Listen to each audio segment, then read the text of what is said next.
Hello everyone, this is Motbot. This is a redstone tutorial, and this is my very simple tree farm. So I've been working for a very long time trying to create a good tree farm, and I think I finally come up with one. I actually got the idea from Ezio, who tried to build one on Pentacraft and went through several designs, and so I got into my redstone testing world and built this one here. This works with birchwood easily because those trees are very predictable, and that is what I'll be doing the tutorial for. Oak trees will work as well, except you're going to want to bring out a few blocks right like this so that you can cover up the dirt down there, and that will allow the trees to grow nice and small instead of getting those giant oak trees that are really annoying to work with. Spruce will work if they're single wide, and then you also might want to add one more layer to each of these sets, and that will just make sure that you don't get a ton of blocks up here. Jungle wood will work in the single form, not the too wide. No too wide tree works. And acacia, it won't break the contraption, but it won't work necessarily well. And dark oak is completely out of the question because no too wide tree works. So how does this work? So let's say you have your wood here and it's going to grow here. So this is where you plant your saplings, and if you turn on the machine, so it starts spamming bone meal. It isn't actually going through anything because there's no sapling there, so you can see all the bone meal stays in there. So I'm just going to go ahead and turn that off while I place this block. So this is going to kind of like a pseudo growth of a tree. And so we place that down, block detection goes off, those pistons pull it back, and then it spits back out. That was probably a little hard to see because of recording lag, but here it is again. You can see it looks really weird. It probably won't if you're not recording, and it does not when I am not recording. So there it is again. And basically what happens is, so this is block detection. When that goes, the redstone power goes from that dust to that repeater, which activates this whole circuit here, which will cause these pistons to double extend, grab the block, pull it back, and then this piston pushes it right along that way. When it hits the very end here, it gets pushed out, and that looks really weird when I'm lagging. It looks like the piston heads kind of disappear, but that'll keep pushing it out until it hits 12 blocks. So 1, 2, 3, 4, 5, 6, 7, 8, 9, 10, 11, 12. And then it won't push any further. And so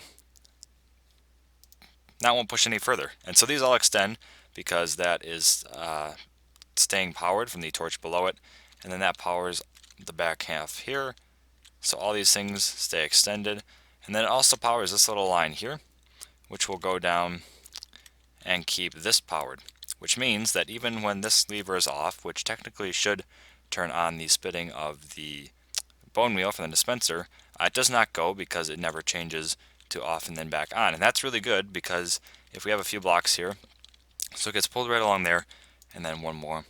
So now it can't get pushed any further along there. And if we place that there, now it's just going to extend and break the redstone. So if a tree cannot grow, then that means that the redstone cannot break, which makes it easier to AFK while obviously you're away. And so if we go ahead and just get rid of these here, and one final one there, and we'll just go ahead and turn that off. And then, so see if a sapling there, and then you can watch it. So let's turn it back on now. And obviously you can leave it on, and there it gets grabbed and gets pulled and gets pushed along. A little laggy still, and if we grab that, any piston that hits a leaf will also break the leaf. So you get saplings dropping around, which is pretty good because then you get your saplings back. And I dug out a few blocks down here so you can see what's going on.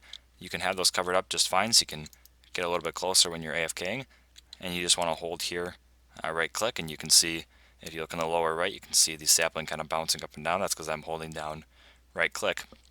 And it'll keep going all the way across, and we'll try to get a few so that we can get all the way to the end and get it to spit out that whole block.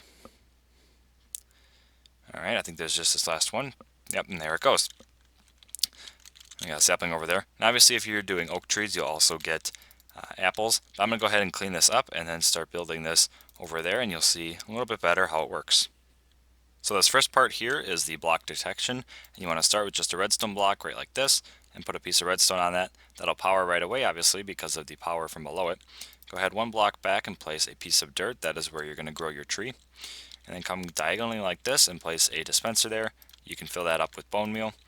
And then you can come behind this here and place one block here.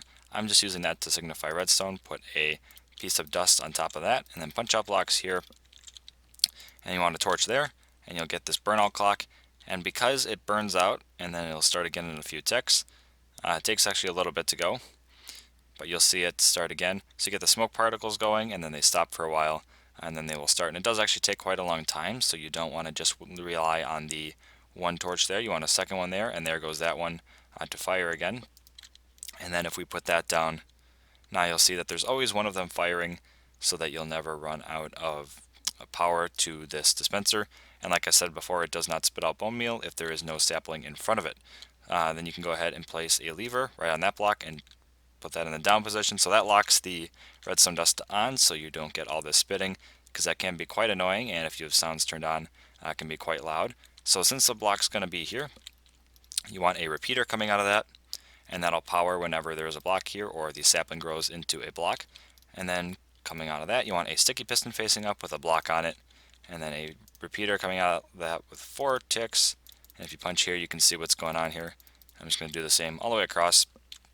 This can also be a regular piston with a sand or gravel block on top of it, just something that you get that monostable circuit. So if you'd see that, it goes up and that repeater will blink on and then go right back off. And that's really crucial for the double piston extension.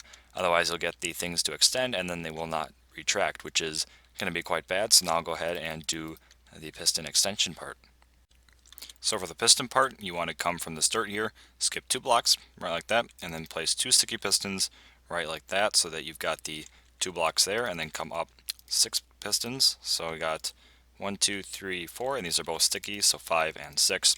And then come 1 block diagonal and just place 1 line of regular pistons going up like this. And then you can place a line of whatever wood you're using right there. And what I really like about this design is that it actually uses the harvest to power. And so if we come over here, you can see that this line here runs into this. So whenever this piston back here extends, it pushes this piston right here. And then this block powers, which extends that piston while it's in this state, which is really awesome. I think it helps with the compactness a lot. And so what you want to do next, from this repeater here, come up with a block and go over 4. So 1, 2, 3, 4. Place dust on each one of those, and then place 2 blocks right like this with a 4-tick repeater, and then another 4-tick repeater right behind that. Then come over here and place a few more blocks and have 2 more repeaters facing into these sticky pistons back here, 2 on the left, 4 on the right, and then dust along the back of that. You can keep going with solid blocks along the side here, and then because this is next to a piston, you need to have half slabs, otherwise it's going to power that bottom piston, and then run dust straight across there. So if we come along the front here and place another block, it'll go through item detection, get grabbed, and then get pushed along. So that means it is working, and now the other layers are going to be exactly the same, just with a slight tweak to get that little redstone staircase going there. Alright, so the best way to do this really is just to watch the layer below, because it is almost exactly the same. You just need to get this staircase going here. So you want a half slab right like that, and then you're going to have another one right there. There we go. And then the slight difference is that you want a block here with a repeater on it, and that just ensures that the dust will go from here and get all the way back here, except it'll be up here for this layer.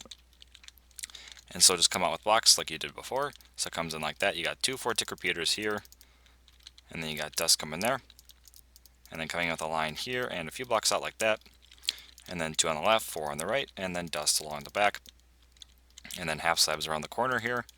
Put dust on top of that. So that is the second layer done. Like I said, almost exactly the same as that, just with that added repeater.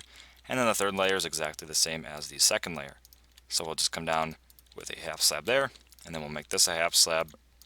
Half slab staircase can be in pretty much any side. Just put it that way, I guess, to make it look a little bit nicer.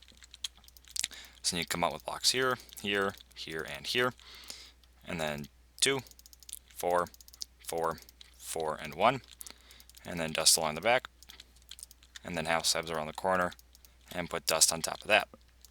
And so if you come over here, and you can test by putting a block down here, you'll see all the pistons extend and push, and then we got this going correctly there. So that is this whole section done. We just got this last part here, and then the little safety mechanism in case you get overflow. And this part can get quite big. It uses about 60 pistons, and you just want to skip 1 block from here, and then go back here and place a ton of pistons. So just going 10 across, so 1, 2, 3, 4, 5, 6, 7, 8, 9, 10, and then come up to 6 like you did before, 2, 3, 4, 5, 6, and then you want to fill this whole area in. Like I said, it does take quite a lot of pistons, and so there we go. Make sure it's actually in line, and then go ahead and fill this whole center. So just go across like this, and that, there, and then the final row here. So that when you get blocks going all the way over here, that'll actually be the push limit, and then it can go out there to maximize space usage.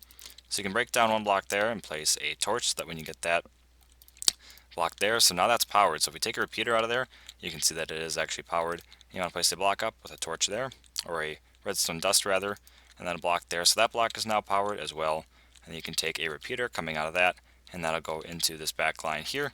And this back line is really quite simple. You just want to come up like this, and then all the way across here, and then place dust right like that. There we go. And then it'll go all the way to the end because that repeater gets you all 15 length that you'll need. This is actually having a few extra pieces too. And just like before, the layers are almost the same. You just need to get the redstone staircase in there. So go ahead and place a block there, and then get one underneath there. And so you got your dust like that, and then come out a block like this, and then place a block line going across here. There we go. And then dust on top of that, and then do the same thing for the next level. So here we go. One there, down, and then up like that, and over. And then that can go right like that, and place dust all across there, and then on that one. And then for this final little item protection here, or the overflow protection rather, you just want to place a block down like that, dust coming off of that, and then one more here, and then dig out the floor. And I'm just going to place iron below it to make it easier to see. There we go. And then place a repeater going into that block, because if you place dust there, that's actually going to become a line, and it's not going to power that that dispenser because it's not hooked up with it. So you want to use a repeater there, and then dust coming all the way back here, and then one repeater there because the signal length does not actually reach all the way over here. And so that is everything. You can see that if you place a block there, you get these all to push out. So if you have a block all the way over here, which is the furthest away from the power source, you'll see that that gets powered as well, so you know that you built it right if it does that. So this has been my tree farm. This has been MopBot, and I'm out.